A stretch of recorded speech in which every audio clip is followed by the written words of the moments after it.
What is going on, guys? It's the Mad Dragon. Now, I wasn't expecting to be making another video this week because of the Rugby Championship getting so close. I've already got my videos to be uploaded every single day this week, but a piece of news has come out. I'm sure if you're big into the world of rugby, you know about this already. A new rugby tournament has been announced that it's going to be starting in 2026. We're quite early into the amount of news. We haven't grasped sort of everything around this tournament yet, but I've already seen a lot of online discourse. I've seen, big names tweeting about it, saying how it's the worst thing ever. And I've looked into it a bit myself. And I thought, you know what, it's worth making a video about. So if you guys have any thoughts on the tournament, whether before the video starts or at the end of the video, make sure you do drop it down in the comment section, because I really look forward to hearing your guys' opinion on this, because there's certainly a lot of talking points to go over about this tournament. So what we know is that there is basically going to be a new tournament that is going to be replacing the July internationals and the sort of autumn internationals.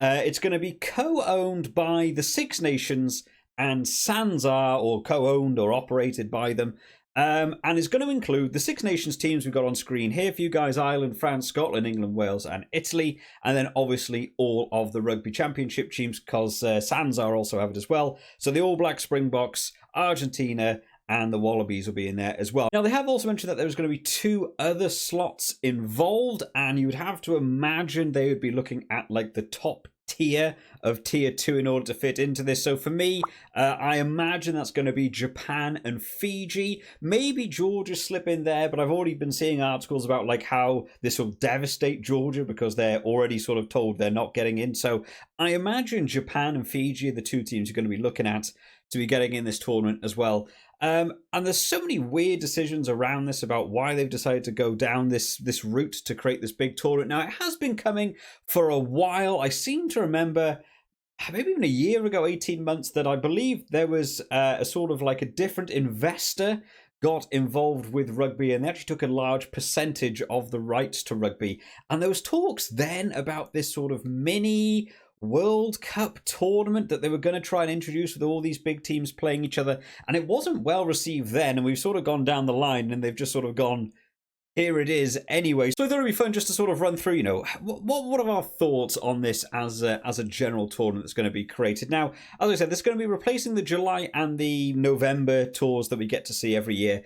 It's a little bit strange because I quite like those sort of tours, especially when, you go over and you play like a best of 3 format that we've seen for so long. Argentina versus Scotland last year. One team wins the first game and then you have to trudge back to see if you can win the next 2. Wales versus South Africa for me is a Welsh supporter I really enjoyed last year. I really enjoyed that best of 3 sort of thing. I think it creates a real rivalry and you get to see game on game teams making an improvement. But also the fact that so many of these teams actually sort of already play each other quite a lot in the July and November internationals. I don't really feel like you'd gain a lot by just merging them all into one tournament. But what you do lose is the ability for tier 2 nations to play the tier 1 nations. The big talking points last year, of course, were, Georgia beating Wales, they beaten Italy, even Italy to a certain extent, although they are classed as tier 1, they're sort of on the lower end of tier 1. They managed to beat Wales and Australia last year, and it was so nice to see those big games, taking place and being able to see other teams beat the sort of David and Goliath games that we so much enjoy in rugby. But adding this tournament in actually is going to detract from a lot of those games for teams like Georgia.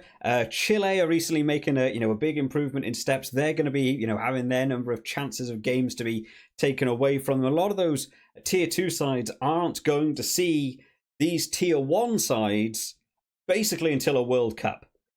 Which, what a tough ask for them to just suddenly step up in a World Cup and manage to play these teams. We all love those stories that we've got to see in the World Cup past. Japan managing to beat South Africa. That was such a massive thing back in 2015. People still talk about it now. Uruguay beating Fiji was one we had from the 2019 World Cup. You love seeing these smaller teams really step it up and take on a bigger team. But this sort of, to me, creates a bigger gap between the tier 1 and the tier 2 sides. And I really don't know how a tier 2 side would be able to enter a World Cup with no prep and not playing these teams at all for 4 years and then somehow manage to come away with a win. I think that would be an enormous ask of them.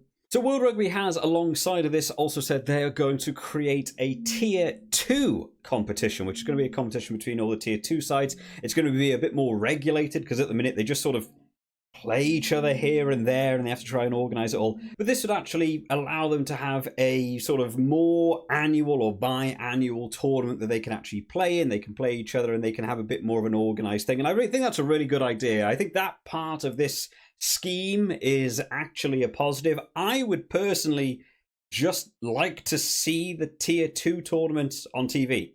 I would be super into that. If anyone's followed me playing, Rugby 22 or Rugby 20 on the channel before, I really enjoy playing as the Tier 2 nations. I really enjoy getting to learn a bit more about them. It's not broadcast anywhere, just on terrestrial TV or finding these Tier 2 games.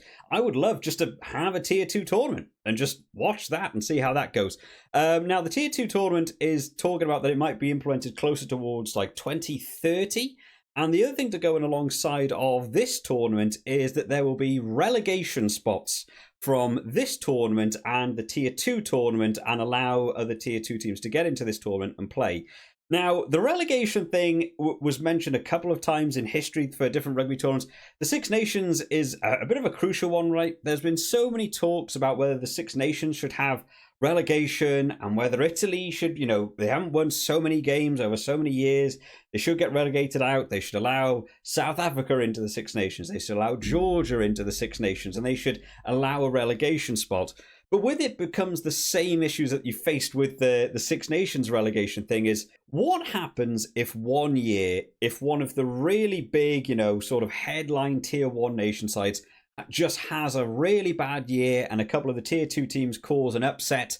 And let's say, for example, in this tournament, what happened if England had a terrible year? They lost all their games, it just didn't go their way they had a battle of key injuries, and England actually ended up coming last. Are England going to get relegated down to a Tier 2 tournament that might not even be shown on TV, and you'd move Georgia into this tournament, and the English Rugby Union be like, yeah, that's fine, that's the rules, that's all okay? And no, it just wouldn't be, would it? Because the Six Nations and Sanzar are going to own this championship combined. The revenue would be split between all the different teams. They're going to want the sort of main teams in, which means this relegation thing is really just a relegation spot between these two sides. That just seems really unfair. I imagine what it would end up being is these two sides would most likely come towards the bottom every year anyway, because it's an enormous ask to go up against so many massive teams on the bounce. But also the fact that it's probably just going to end up being whichever one of these two came the lowest, even if one of these other teams lost to them, to see them get relegated out. And I don't really think that's fair. I don't think that's a great way to have a relegation thing. But I just can't imagine, seeing as this tournament seems to have been created with money as the sole driven purpose of it, rather than growing rugby, rather than wanting to increase the Tier 2 nations, rather than increase the number of interesting games we get to see on TV. It seems to just be money for the big Tier 1 teams and the big Tier 1 nations. So I can't imagine that we're going to be seeing any other team other than these two always get relegated every year. Another thing that I've seen online is a lot of people talking about how this will just be devaluing the World Cup, and to be honest, I'm sort of inclined to agree with it. Without disrespect to any of the other sort of Tier 2 sides or anything, these teams are the teams you expect to be seeing in pretty much every quarterfinals of a World Cup, right? World Cup quarterfinals onwards, it's going to be these teams. You have a couple of outliers.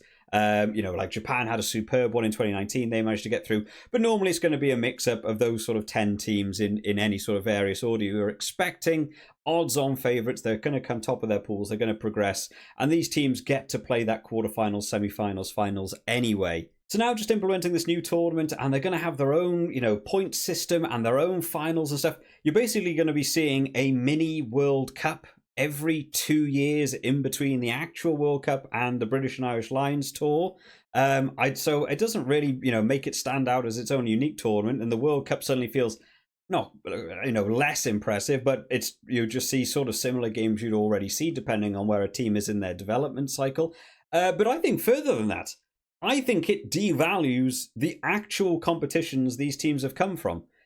Winning the Six Nations is such a massive thing. Getting a Grand Slam in the Six Nations is such a real pride point for so many of these teams. What is the purpose now if you came 5th in the Six Nations but then won this new tournament overall? Which is better? You know, oh, I won the Six Nations. Okay, great, but you didn't have to beat the Springboks or the All Blacks in order to win the Six Nations, but we did. You know, we beat that. So which one is then more impressive? Same goes for the Rugby Championship teams. Great, you can beat these other three teams. Maybe you win every game.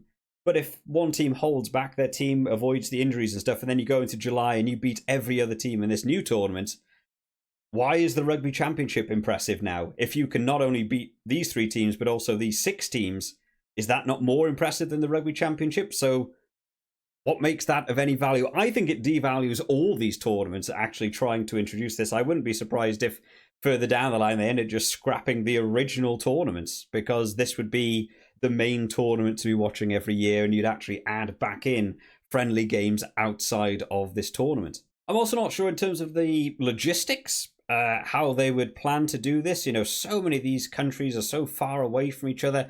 You know, it was one of the talking points originally with the URC when the South African teams got added in. You know, teams now going to have to fly out to South Africa. South African teams are going to have to fly and do little tours of the UK and stuff. And this is going to be even more, you know, chaos logistically. I don't want to be the person who's in charge of trying to work out how you fly week in, week out to each place. They're replacing the July and autumn windows with trying to do this. So there's only a limited amount of time to do this. You'd have to play week on week as well.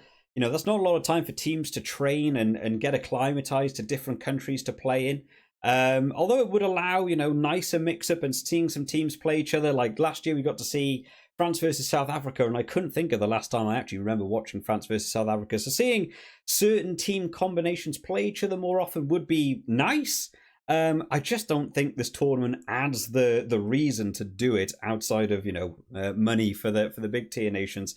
And then the final point for me is just, what's the point of this competition for the tier 2 nations? Because obviously money's going to be a big deal. I imagine if you're one of these two teams, you know, having a bit of a share of the money is going to be a great bolster to you, where currently there isn't a lot of investment. But what you're asking is for a tier 2 side like Fiji, you know, who give a good game, and when they play in the July international stuff, they're up. They maybe target one game and they really give it a damn good go, and they sometimes have superb performances and stuff. But now you're asking Fiji to, on the bounce, play the All Blacks, followed by the Springboks, followed by Ireland, followed by the Wallabies. You know, just a massive, massive teams again and again and again. And while on occasion we have these rarities in rugby where tier 2 sides overcome the tier 1 sides, and we all talk about them and it's like, yeah, this was incredible, they are still rarities. They don't come across very often, and I imagine you still wouldn't see that increase dramatically just from adding them in. And then they become the sort of cannon fodder for the other teams, that they'll just get beaten every year. And it's one of the things, again, sort of going back to the Six Nations thing, we see so much discourse around Italy haven't won a game in however many years, therefore they shouldn't be in the Six Nations. And then they had, you know, the great year last year, they managed to beat Wales. You know, that was a really big point for them, but it's still one game in a number of years, and people are still asking for them to be, you know, taken out the tournament. I feel like Fiji or Japan or Georgia might fall into the same thing. You're entering them into a tournament. It's not just playing tier 1 nations to gain pitch experience. They're a tournament.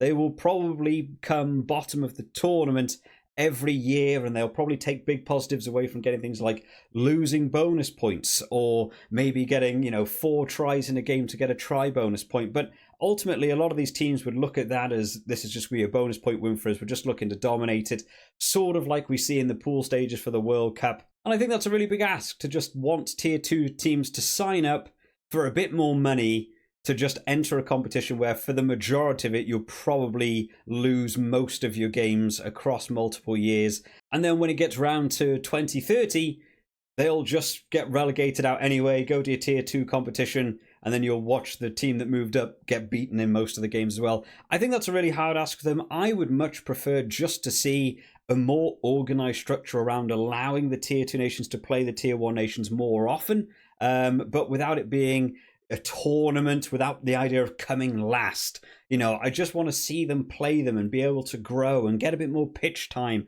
with these teams. We saw Georgia beat Wales last year, and we saw Sharakadze come on screen at the end of that game and said, hopefully now World Rugby will take Georgian rugby seriously. Hopefully we will be invited to more tournaments. Hopefully we'll be invited to more games. We want to get on the world stage and play Tier 1 nations more.